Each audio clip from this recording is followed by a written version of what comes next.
Tell me about the best team you ever played on, any sport, anytime. What made that team great? Questions like that, get that stuff out of them. And then ultimately, I'm going to ask them questions like, if you could have a 3-hour lunch with anybody on the planet, who would you pick and why? Some of them are going to open up their heart like Sean Smith did, number 75 from Kansas. And he said, well, Roger, be my dad. And I said, why, Sean? Well, I knew why. His teammates didn't know why. He said, my dad died 10 days ago. I'd love to have lunch with him. You think that team won't commit to that guy? Yeah. Freshman dude, he rips open his heart and bam, it's on.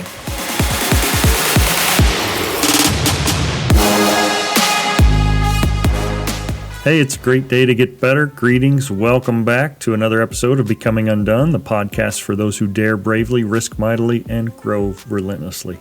Join me, Toby Brooks, as I invite a new guest each week to examine how high achievers can transform from falling apart to falling into place. For author and longtime sports chaplain Roger Lipe, early dreams of success in sport didn't really materialize the way he'd planned. As happens with lots of us, the responsibilities of life came calling, and he found himself in a job that not only wasn't stoking his passion, but also making it difficult to provide for his family. In a bold move, he stepped out in faith in an entirely new direction, and he's been serving athletes, coaches, and others in athletics ever since. Long-serving Southern Illinois University Carbondale and around the globe, his most recent move is as a character coach for nations of coaches, where he helps teams connect and build trust while they compete. Now a 15-time published author, his work has been translated into countless languages and has been used all over the world. I hope you'll enjoy episode 40, Champion, with my dear friend, Roger Lipe. And this week I'm super stoked. Roger Lipe and I go way back. He was a mentor for me. This is not my story, but I was just coming off a really tough breakup, an engagement that dissolved. And I was really reeling. And if it weren't for the FCA, for Branda Anderson, who was a guest previously, Vina Clendenin, Ryan Hallahan, just an incredible group of friends who emerged kind of out of the ether and led by this man, Roger Lipe, who was a longtime director of FCA at SIU. Today, he's a character coach director for Nations of Coaches, longtime sports chaplain, 14-time plus author, new book coming out, which we'll talk about. Roger, awesome to have you. My great pleasure. Thanks so much, Toby. So you've kind of heard the format, and, I'm really excited about this because as much as I've heard you minister to people and speak life into people, I've heard you kind of, work around the edges of your wrestling career, but I've never really heard your story. So I'm super excited. So let's start at the beginning, wherever that was for you. Wow. Well, for me, I'm a guy who grew up in Southern Illinois, and my family roots go back to the 1700s here. So we're very much Southern Illinoisan in all the pluses and minuses of that, all the things that go with that. And growing up in a blue-collar community, Carbondale is, with a university dropped into the middle of it, very much in that blue-collar ethic, and was pretty much a mediocre high school student. And pretty mediocre high school wrestler. Loved the sport. It shaped the way I think. I still think like a wrestler. I wake up in the morning looking for a fight every day. Let's go. And so those things really shaped me. I became a much better official of wrestling than I ever was a wrestler. But at the same time, meeting my wife in 3rd grade and then finally getting a date at 11th grade and being smitten with that girl. After 1 year at a JUCO nearby and being bored to tears in school, it seemed like the natural course of things to get a job, go to work, and get married. So I did. Quit school and honestly never went back. And I have regretted that over the years at times, but then some of the friends that I chose in my early 20s and on through my 30s really shaped and helped me discover that, you can learn even if you didn't go to college. You can learn these things. You can grow. You can develop over time. And so having friends who challenged me to read Francis Schaeffer, C.S. Lewis, Os Guinness, a number of other authors that have just really impacted my life, those things really helped me grow and develop in spite of not having a formal education. So that's some of the downside of my story, some of the regrettable parts. But at the same time, now I'm coming up on 48 years of marriage to that same girl, and son and daughter-in-law and granddaughters, and life's pretty good today. Yeah. I think we never really know what to expect. And a big focus of this show has been that transition out of sport. Mm-hmm. And I know you've certainly helped minister countless athletes through that, but curious for you. So it's one thing to be successful at sport. It's another to love it. Those don't always have to occur together. What was transition out of competition like for you? Well, I went into officiating partly because I loved the sport of wrestling and wasn't good enough to do it in college, but I knew I could stay around it if I officiated the sport. Mm-hmm. And so I dabbled in that a little bit on the early side, and then found out that I could be good at this, and then really applied myself to be better at it. And then I remember watching a tournament one time when I thought I'm not good enough to do this regional tournament, but then I'm working the scorebook for the host tournament team, and I'm watching the guys that they had assigned to this thing. I'm better than that guy. Good grief. So I said, yes, let me in. And so then that led to a series of better and better tournaments, better and better matches, better and better tournament, being positioned in those things. And man, I grew to love it. So that let me stay around the sport longer. But, I also began to play racquetball, played lots and lots of fast pitch softball, played slow pitch softball, did all kinds of things just because I love sport. Mm-hmm. And so I kind of stayed engaged with it. But it was the wrestling officiating that really fed the competitive part of me, because I prepared for those matches that I'm officiating in the same way I did for matches. Because for me, it was a matter of, I want to do this excellently. Mm-hmm. And for me, it was a matter of worship. It was a ministry to the players and the coaches. That was my mindset way back then when I had hair and a flat belly. That's funny. So you're now a 14 going on 15-time author, and mm-hmm. you mentioned not necessarily the best student back in your school days. Yeah. What were your dreams back then? I mean, I'm guessing author and full-time sports chaplain didn't make the list. What was young Roger aspiring to be? Grade school Roger wanted to be a Major League Baseball player. Mm-hmm. Been a Cardinal fan since the Yankees traded Roger Maris to the Cardinals, and haven't been there since earlier this season. But I just love the way they approach the game and their mindset toward baseball. And that's what I loved playing when I was a kid, and wasn't particularly good at it, but I loved it. And there was a love for sport, love for competition. That was part of why wrestling was great, because it's just you and the other guy. There's nobody else to blame. It's intensely competitive. I'm kind of a competitive and intense person, so it fit my personality, probably shaped my personality as much or more than anything else. And it kind of developed tenacity in me and a refusal to quit, and some of those characteristics that are still there at days short of 67. Mm-hmm. So you entered the workforce, and eventually you end up in ministry.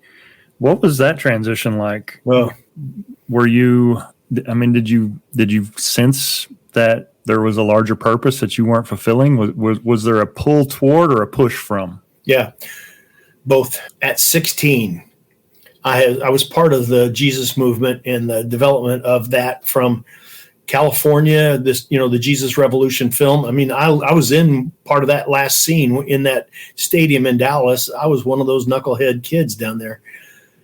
From that moment, I had a sense of calling, that God was calling me to do something. But being a kid from Carbondale, growing up in a Southern Baptist church, there were two options for ministry. One was be a pastor, and I thought, I'd be a really bad pastor. Or you could be a missionary to some place you can't pronounce. I thought, they don't even play baseball there. Why would I go to those places? But so neither of those seemed to fit. And so I was adrift in terms of, I have this calling, but don't know what to do with it. And then marriage, and then sport, and then, all these other things. You got a job, you got to do it. And so worked in the building industry, in like home centers, lumber yards, and eventually a wholesale distribution company that sells to those places. And that's where I learned to travel and to be way outside my box in terms of meeting people, and probably develop the off the chart extroversion that I have. And then other things of being dissatisfied all the time and trying this other thing, try this other thing. And eventually it took 1 year of absolute horrible failure in business. There's that word, family, failure. We run from it. We fear it. We try to explain it away. But why? Because it's painful. It's sometimes embarrassing. And almost all the time, it hurts. Roger had felt a calling on his life at a young age, but he wasn't sure exactly what shape that might take. So he went on with his life, and he pursued a career until the bottom fell out of that, and he found himself again searching for purpose. The thing about pain is that it demands a response. You can ignore it for a while, but it usually just keeps getting worse. For Roger, the discomfort of a particularly bad year in sales meant he was finally ready to revisit his life's purpose. And that willingness to sort through pain, well, that led to a redirection and a discovery of possibilities that he'd never fully considered before. A temporary failure opened the door to a lifetime of success. In a full commission job, if you sell stuff, you make money. If you don't sell anything, you don't make any money. My wife hated it. It was terribly insecure. Mm-hmm. The ministry with which I had been volunteering for a few years offered me a position with a terribly small salary, but she loved it because it had the word salary on it. And she knew what to expect at the end of the month. And so I jumped in, partly kicked out of the business world, but drawn into this ministry world.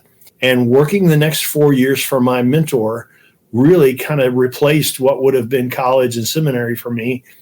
Just riding in the car with that guy, working together, traveling abroad, doing some other things like that really kind of supercharged what my life in Christ and my skills to be able to make the next step, which was then FCA in 1994.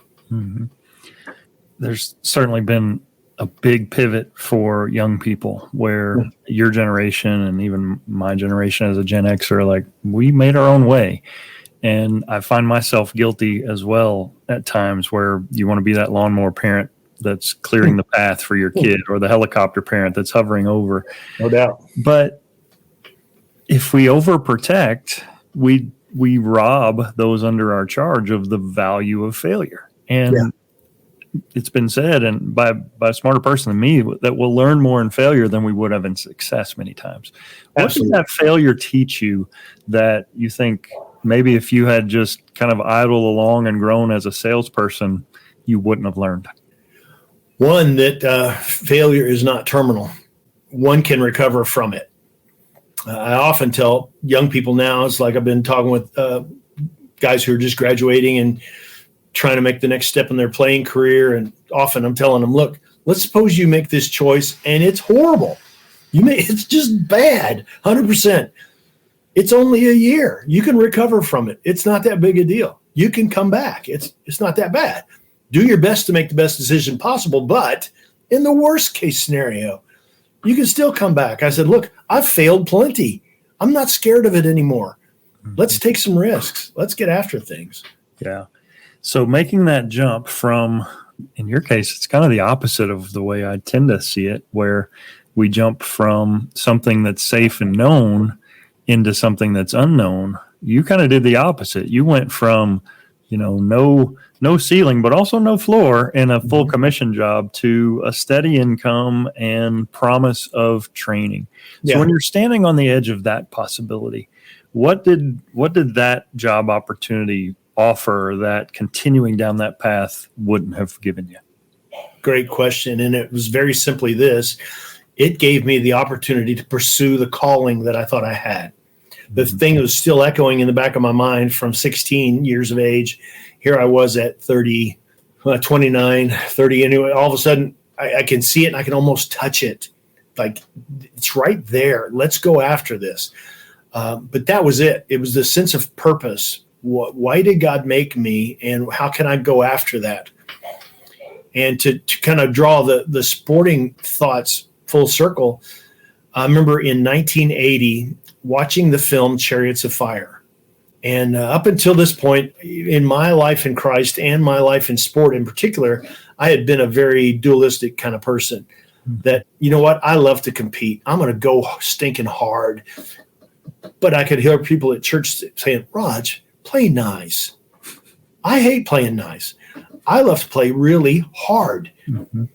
So if I'm playing baseball and I'm a first base runner and there's a ground ball to short, you better believe I'm taking out the second baseman. Why? To be a good teammate, I need to break up the double play. Mm-hmm. But if I did, I could hear in the back of my head people, play nice, play nice. So I'm condemned either way. If I fail to take the guy out, I'm a bad teammate because I didn't do the right thing by the game. So I'm stuck in a terrible catch-22. Yeah. But here I am watching Eric Liddell on that film run in the 1924 Olympic Games, and his heart is just oozing out of every pore of that guy's being as he runs in the 400-meter final. And he's standing there saying, I believe God made me for a purpose, but he also made me fast. And when I run, I feel his pleasure. What a powerful quote and an incredible sentiment. That word purpose can be so incredibly important on our journeys from falling apart to falling into place. It's clarity of purpose that helps us realize that our pains are temporary. It's purpose that draws us toward the goals and the dreams and the impact that we have ahead. And it is purpose that fuels us as we make our way from injured to impactful. In a moment of crystal clarity, Roger saw how he could reconcile his competitive spirit with his faith in a way that wasn't just refreshing for him, but powerful and inspiring for the competitive athletes he would continue to serve throughout his career. Here I am in the theater going, I desperately want to be that guy. Yeah. I want a sense of integrity about this. These things are not opposing each other. My life in Christ and my life in sport. Can I get them to fit together? And suddenly that unlocked for me is the thing I still drive players toward, is a sense of integrity about their life in sport as opposed to a set of competing interests. Let's be whole. Let's be together and experience the richness that comes from that. Mm-hmm. Well, you and I have both operated in collegiate athletics for a long time, and we haven't been at the Georgias or the blue blood. We've been at schools where, every year you'll have a few guys or gals who have a shot potentially at playing at the next level, but rarely is it a sure thing. And for a lot of them, they labor and kind of bounce around, and there's always that sense of, am I chasing this out of vanity? Is this meant to be? Should I just go on and do other things?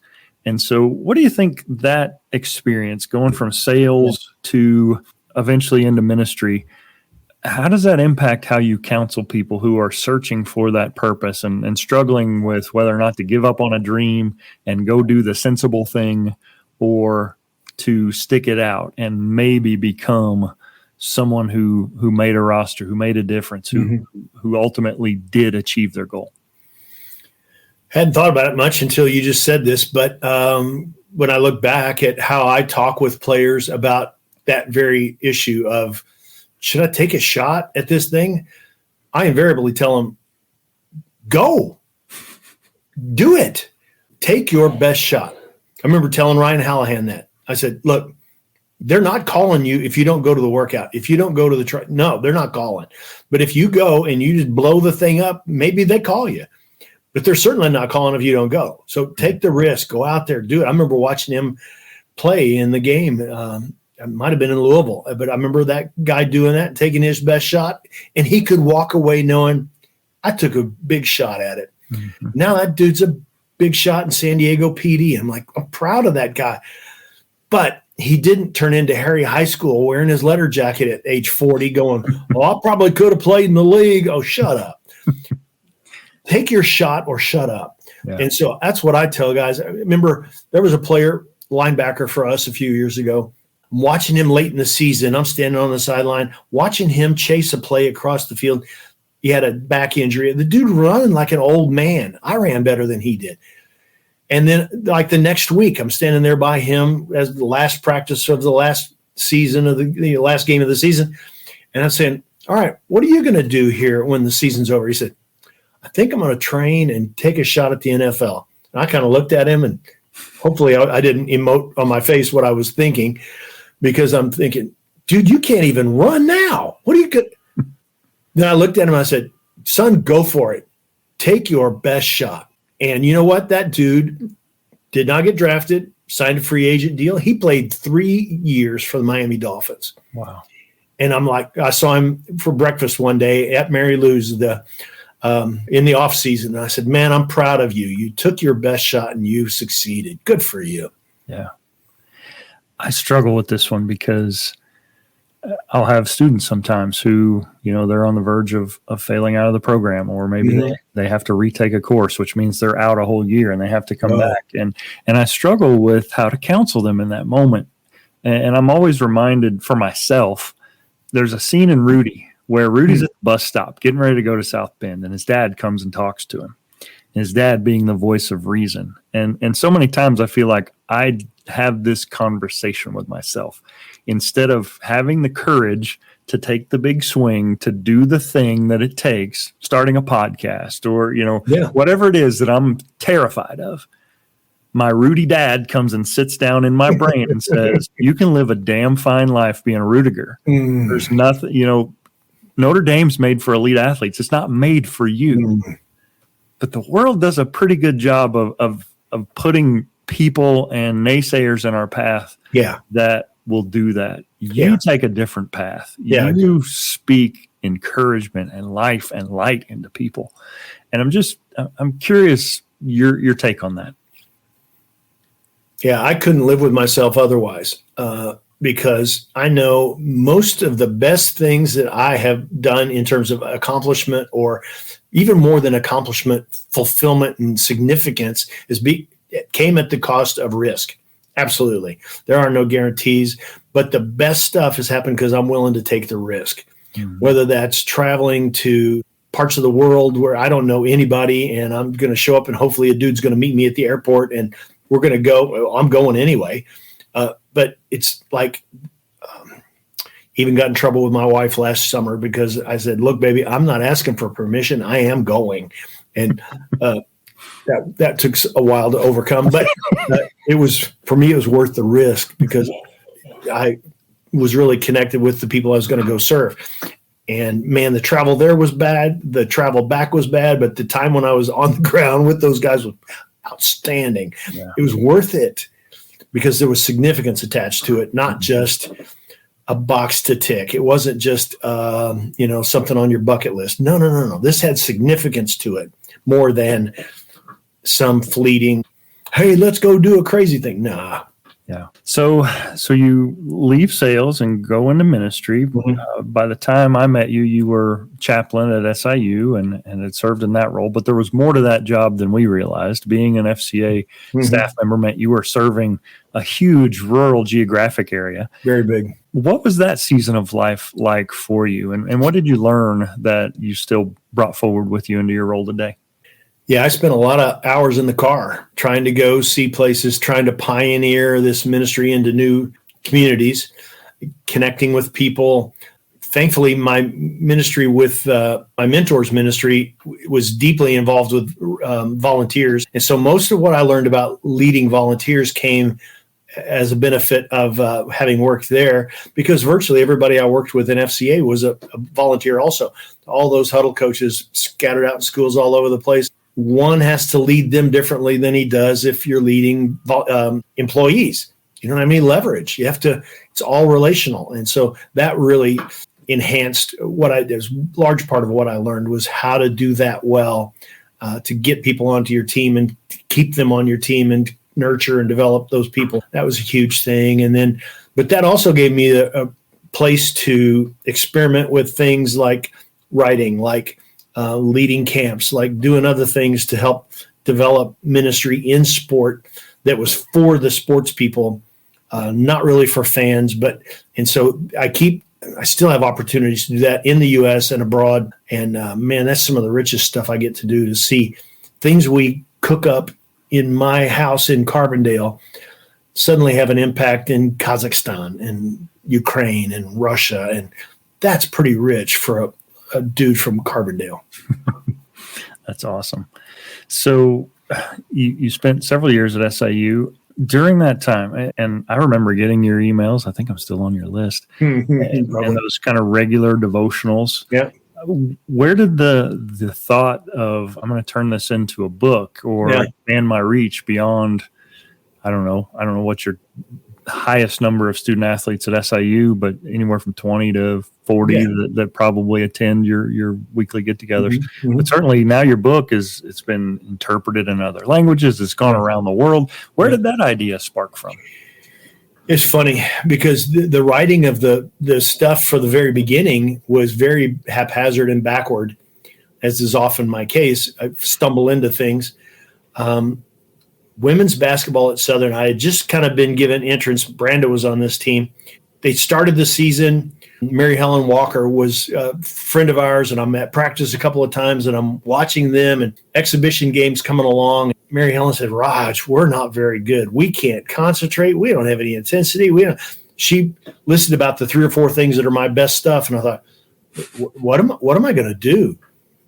I thought, encouragement's probably if I had a gift, that's probably it. And so I thought I will sit down and write a letter to the team. So I crank out some letter on my letterhead. And while I'm writing the letter, trying to encourage them, Psalm 90 verses 12 through 17 popped into my head. And I was like, let's throw that in there and put that in there and then finish the note and wrote it. I also wrote a note to the head coach, Cindy Scott. And I said, Coach, love to serve your team. I'll do anything I can to help you.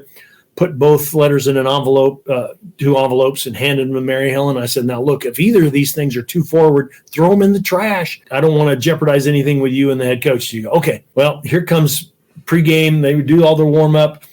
They come walking up to the floor for the tip-off. Mary Helen walks by the bench, and she looks back at me. And she says, she read the letter to the team. And I'm going, oh Lord, we really need to play well tonight. And at the end of the first half, we're up 20.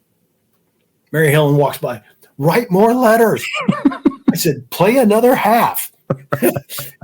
Well, how do you follow that? We wound up winning by 24 or something. And so suddenly I'm writing, how do you follow that? Well, keep writing more, I guess. And so I just kept doing that. And then the next season I had a more systematic way and wrote a whole season's worth preseason and did it again. And pretty soon I had enough stuff for a book. And I thought, maybe I could compile this stuff. And I sent it to a publisher and he said, yeah, let's do it. And I thought, you're kidding me.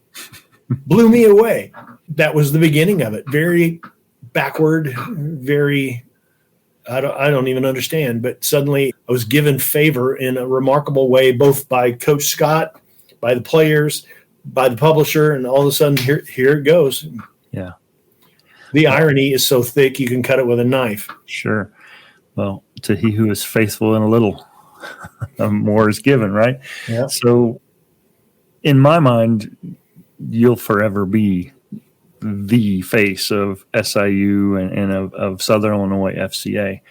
And so when I saw that you were leaving that position, I was stunned. And I'm sure you've heard this from other people. So today you're with Nations of Coaches, and it wasn't a retirement. It was a reorientation. You changed launch pads. Yeah. And so talk to us today about your role with Nations of Coaches.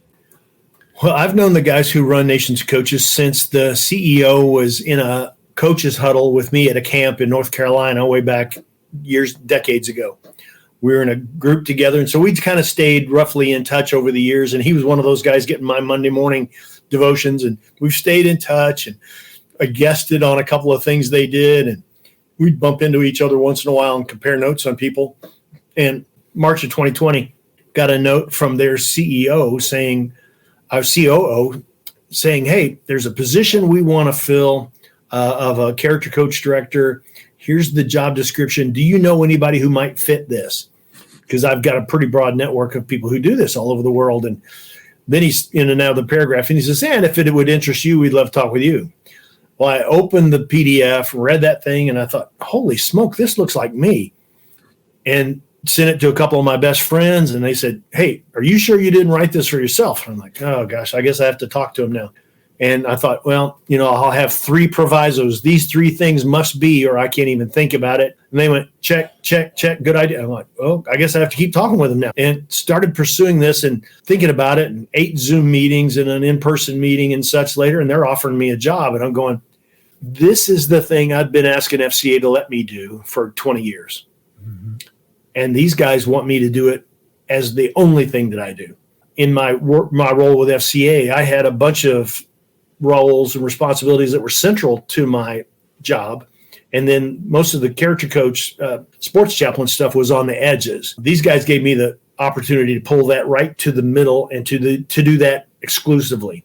And so instead of doing things broadly and shallowly, I get to do them narrowly and deeply now. Mm-hmm. And at this stage in life, I was about to turn 65 then. And I said, fellas, I'm about to turn 65. I have no interest in retirement. I'm ready to hit a new gear. I think I have 5 to 10 years of go really hard in me. You want to go? Mm-hmm. Yes. And now we're 2 years into that, and it's going. Yeah. Well, you alluded to it when you were talking about your letter to Coach Scott, and it's something I've dealt with as an athletic trainer in a public institution, and mm-hmm. this sense that, especially for me, your role was you were employed through FCA. You weren't employed necessarily through the university. So you were there of your own accord and bringing the Bible or bringing faith into the conversation maybe was, okay, Roger, he's the church guy. Mm-hmm. Whereas for a lot of the staffers you work with, like if I'm employed by a state institution, then separation of church and state says that I can't really minister to someone unless they come to me seeking. Mm-hmm. So what counsel do you give to the coaches that you work with, maybe primarily, but maybe also support staff who have they have a faith and ministry is a part of who they are, but in their role, they don't really feel like they can fully enact that? Yeah, I tell them very simply, connect directly with your direct supervisor. Say, this is who I am.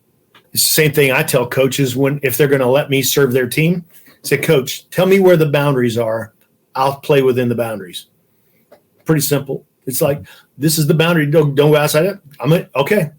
So I just tell them, ask that straight up. And here's what I've found over the years, because, you're right. I come in as a volunteer. Absolutely. That's the beauty of it.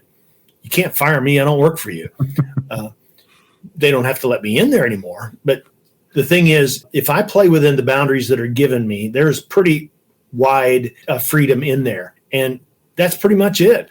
Again, if you do things in a relational manner as opposed to a programmatic manner, that's what works. Mm-hmm. Is people get it, that you care about the people. It's like when our head baseball coach died a number of years ago now. They didn't call a local pastor to come to meet with the baseball club in the clubhouse. No, they called me because they knew I get it. I know the head coach. I know the coaching staff. I know these guys and can connect and speak at baseball level, not just at the pastoral level. And that rang the bell in that very grievous situation. Sure. Also along the way, you served as a chaplain for the Southern Illinois Miners. Mm-hmm. Sadly, no longer exists, but certainly that environment is lots of roster churn. Mike Pinto was a guest on the show and heard that podcast. His approach and how he was very athlete first, and it might have cost him some ball games or some playoff chances, but you were brought in. So talk to me a little bit about your work in minor league baseball. I absolutely loved it. I've been given an opportunity to talk with another group in a major city with a Major League Baseball club just a couple of years before I started serving the minors. And they asked me about this, and I was just getting ready to go on a trip to Cuba and other things. And I said, okay, guys, this would mean ministry with the NFL club, the NHL hockey team, and with the Major League Baseball club, and some professional soccer too. And I'm like, oh my gosh, what a great opportunity that would be. But then the more I thought about it, the more I prayed about it, I thought, you know what? After this many years of serving in college sport where nobody makes any money, the first time $5 million bonus dude was rude to a 7-year-old about an autograph, I'd have a terrible time serving that guy. And so I looked it right in the eye, and I said, and beyond that, my wife's not going to move, and I'd have to get a new wife. That'd be a bad idea, and a bunch of other things. And I thought, you know what? I think I better stay right where I am. Well, shortly thereafter, after saying no to that phenomenal opportunity, all of a sudden the opportunity to serve the minors came up as the last guy had left. They called me and said, would you consider doing this? And I said, well, tell me what that means, and tell me about the manager and all that. And I said, let's do it. And went over there and met Mike the first day and clicked immediately. And man, I had a gas, because guess what? Those guys playing Frontier League, independent baseball, were very much like college kids. Mm-hmm. Some of them were in that same age range, but they didn't make a ton of money. They weren't pretending. They didn't have a $5 million signing bonus to scrape through to get to their hearts. Standing around the batting cage at BP was gold, and opportunities happened every single day. It was just precious. Yeah. Well, in your work now, you mentioned the Cardinals, and the Cardinals are renowned. I'm a Midwest guy, so it's kind of hard to be here in Texas and be a Cardinals fan, but they're renowned, for best fans in baseball. They understand the game. They know when to cheer. They're courteous to guys who come back, who used to wear the birds on the bat. But they're also a culture organization. And in a season like this, Cardinal fans aren't used to them struggling. They aren't used to maybe a void of leadership. You know, a guy like a Molina, who absolutely is like an epicenter and a walking ambassador of the culture. Those are huge shoes to fill.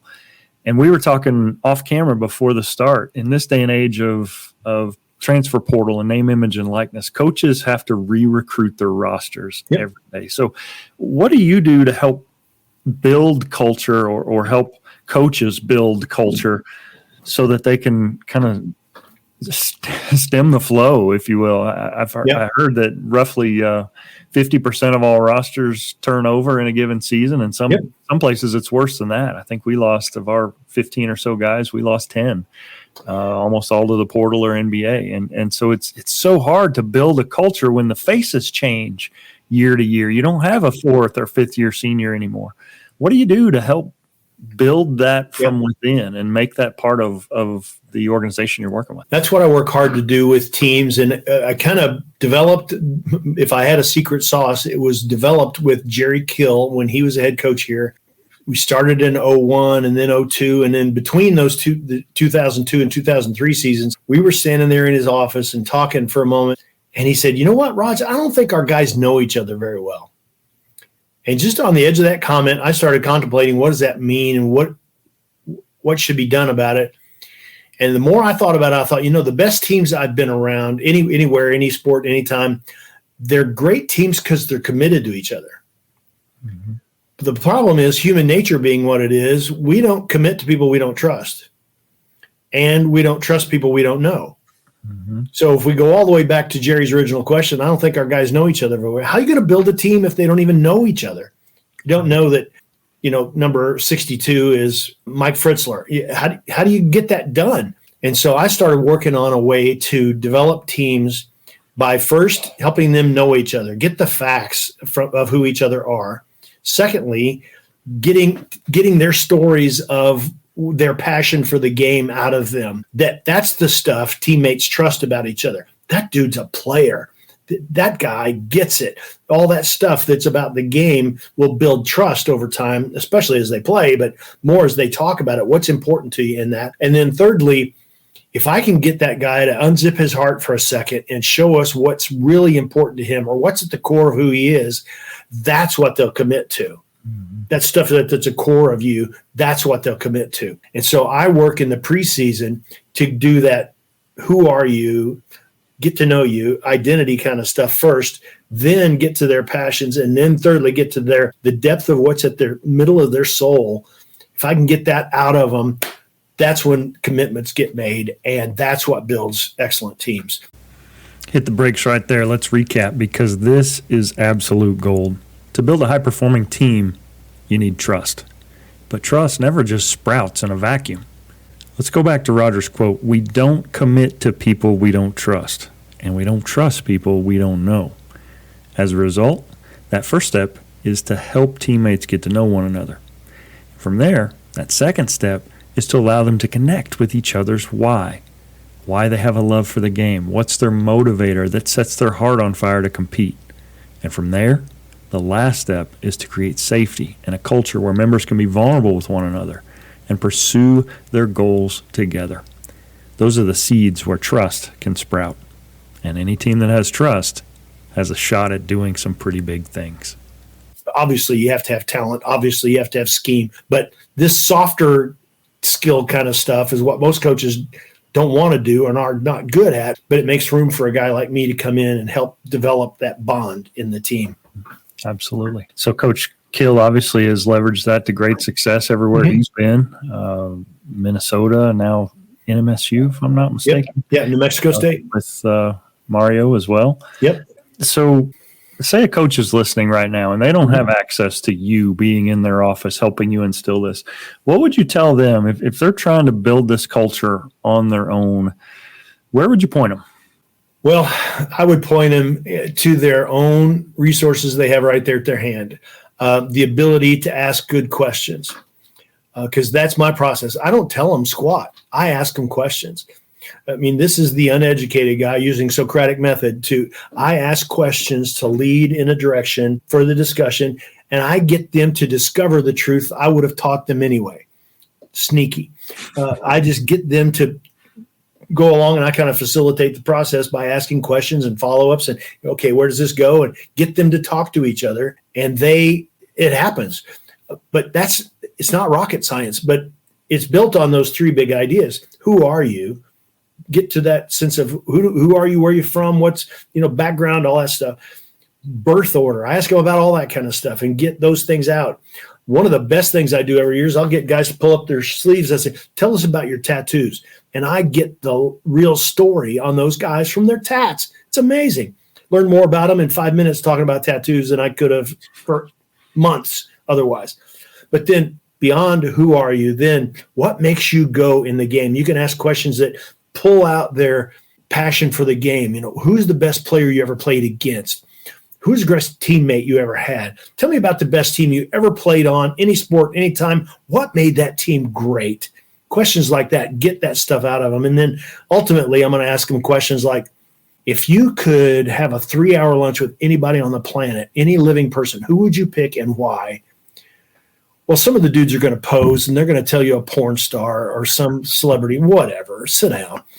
But some of them are going to open up their heart like Sean Smith did in probably 2002-3, number 75 from Kansas. And he said, well, Roger, be my dad. And I said, why, Sean? Well, I knew why. His teammates didn't know why. He said, my dad died 10 days ago. I'd love to have lunch with him. You think that team won't commit to that guy? Yeah. Freshman dude, he rips open his heart and bam, it's on. Yeah. One year I asked, the question of the day was, okay, if you could switch lives with anybody for 2 weeks, you get his life, he gets your life for 2 weeks, who would you pick and why? And Nick King, number 8 from East St. Louis, Illinois, said, Roger, be my dad. I said, why, Nick? He said, my dad has diabetes. He just had a leg amputated. It'd be fun for my dad to know what it feels like to be a young man again. I love Nick King. Yeah. Right there. Like, that's awesome. That's worth 40 posers telling me other kind of crap. When Nick bears his heart, his teammates are going to commit to him. They're in that with that guy. Awesome. Such a great strategy.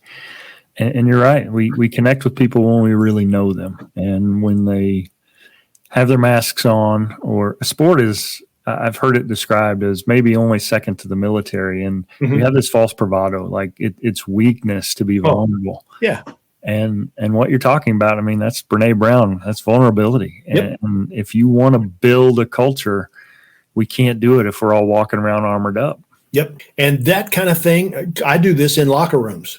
I don't want coaches around. I don't want anybody else that they have to try to impress. It's them. It's their teammates. It's in the middle of multiple day practices. It's, it's in the grind of the stuff that it's that shared experience and these kind of moments that bond those teams together, just like the military. It's the shared experience that really makes it happen. Yeah. So I'll make this personal. My son, his team played in the state tournament. They were Final Four. They lost the semifinal. The guy they faced, probably the best high school pitcher I've ever seen. He was sitting on 95, 96. I mean, he was slinging it. And they lost, and they had high hopes of being state champions. And our football team and our basketball team both won state this year as well. So in a lot of ways, they're disappointed. They failed. They have not finished the job. What do you say to an athlete or to a team that doesn't reach the goal that they set out for themselves at the start of the year? What I do is I ask them to go all the way back to the beginning and let's recall every place that we did something significant, not just successes, but significance. What were those highlights along the way that you can point to and say, that was a big day because X? This is part of the mindset thing of Dr. Dweck from Stanford talks about.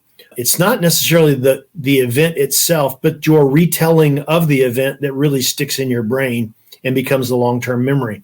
So if I can get them to go back and recall those really significant moments, write them down, write the story, all that stuff that recalls for them all those significant moments through the season, that winds up being the enduring memory of that whole season more than their sense of disappointment as how it finished.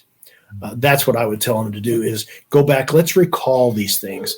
That's why I ask seniors, if you really want to make the best of your senior season, journal the thing. Every interaction with your teammates, every practice, every game, every bus ride home, write down what happened, and you'll be able to capture those memories in a rich way. Yeah, that's great advice. Well, I have a section of the show, and if you've listened, you've heard. But in a lot of ways, it's kind of that same idea. I want to get to know my guest and connect with them. So I always ask the question, if we're playing a montage of your life, what music is playing in the background as the person portraying young, middle-aged, and through the years, Roger? What song are they toiling to? Easy. It is Pride in the Name of Love with Bono just banging it out. It's funny, this question, either it elicits an immediate response, somebody's just got it right there, or they're like, I'm not really a music person. I don't know, maybe something with a good beat. That's funny because my son's ringtone on his phone when I call him is in the name Pride in the Name of Love by U2, and that hits and I'm like, good choice, son. Atta boy. What is it about that song specifically that resonates with you? Well, about everything about U2 is just full of passion. It's just guts on the line. Here it comes. Not trying to be clever. Nope. Here it is. It's straight up. That was Keith Green back in the Jesus movement days, and his Jesus music was just reeking of passion. And I mean, here's stoic German boy growing up in the Southern Baptist Church, kind of unfamiliar with passion, but those guys helped to draw that out of me. And so when I'm riding down the road in the car and I'm playing music, it's probably going to be something of that tenor. It's going to be Stevie Ray Vaughan at top volume, or it's going to be something else like that, Clapton, other things that just go, pow, here it is. That rings the bell for me. I may have this memory completely wrong. I was never a U2 fan until, I believe it was the Super Bowl after 9/11. Yeah. And they played the Super Bowl, and I want to say it was in St. Louis. No, it was in New Orleans. It was in a dome. But they had this massive drop down, and they scrolled the names of the 9/11 victims while U2 played. And it was so powerful. And so I was kind of a fan from that moment on. So I smell what you're cooking. All right. So you got a new book coming out. Tell us a little bit about it.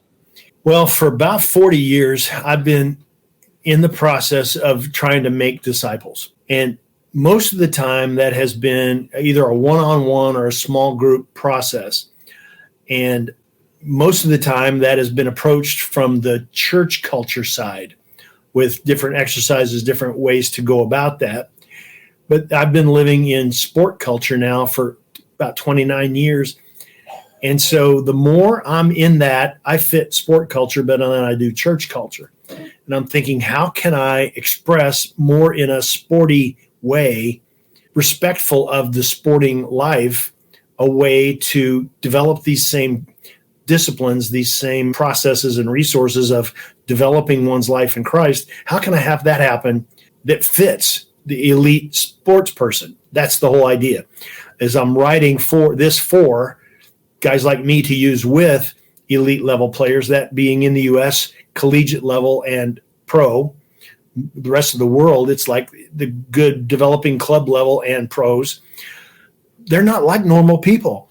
There are a number of things you must get to be able to even fit in their world. If you can do that, then you can do this other stuff. Well, so the first 2/3 of the book is about here's who these people are and here's how you need to fit in with them so as to be heard.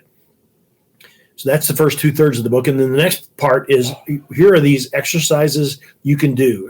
I'm even putting it in athletic language. These are exercises to do. These are drills to run. These are things like that they go, oh, okay, I do this just like a drill. Bingo.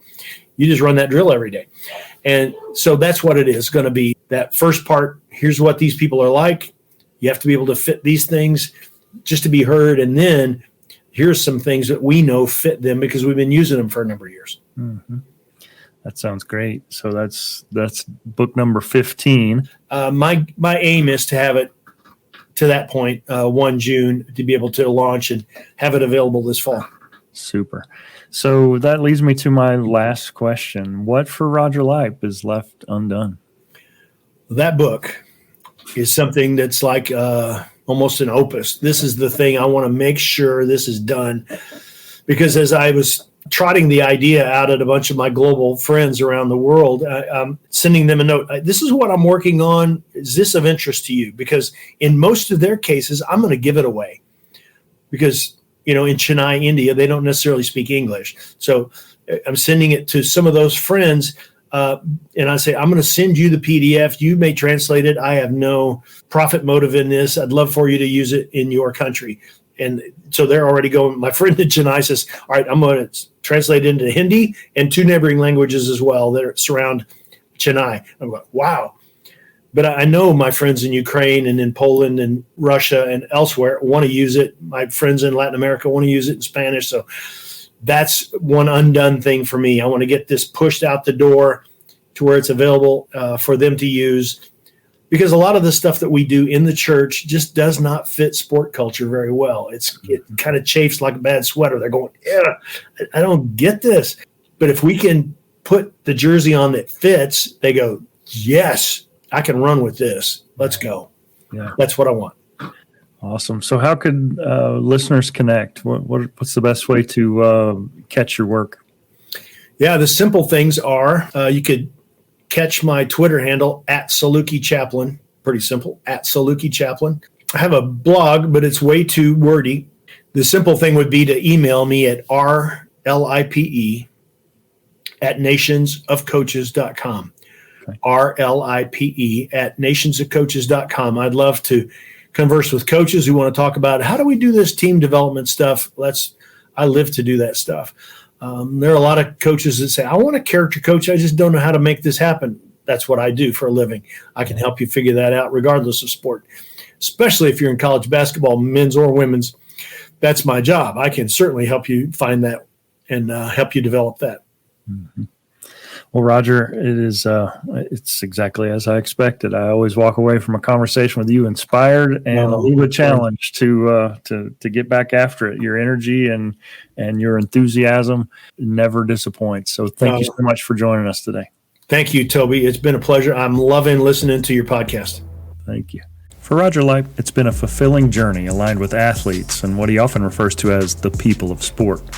And while his earliest plans of baseball stardom and even a career in sales didn't really pan out the way he'd planned, he doesn't view those as obstacles that have blocked his way, but rather opportunities that have springboarded him to success. The book is called Soul Training, 7 Keys to Coaching the Faith of Elite Sports People, and it can be found on his publisher's website, crosstrainingpublishing.com, as well as Amazon. For more info on today's episode, be sure to hit the undonepodcast.com website. Simply go to undonepodcast.com/EP40 to see the notes, links, and images related to today's guest, Roger Lipe. I'll be adding more and more to the site in coming months, so be sure to check out every so often. I know there are great stories out there to be told, and I'm always on the lookout. So if you or someone you know has a story that we can all be inspired by, tell me about it. Surf on over to undonepodcast.com, click the Contact tab in the top menu, and drop me a note. Coming up, educator, researcher, and former collegiate athlete Quincy Conley will share his tale of working his way up through the corporate America ladder and into higher education. I've also got legendary University of Washington strength coach and founder of the popular Iron Game Chalk Talk podcast, Ron McKeefrey, coming soon, as well as former Minnesota Timberwolf and Phoenix Sun Chris Carr. So stay tuned. This and more on Becoming Undone.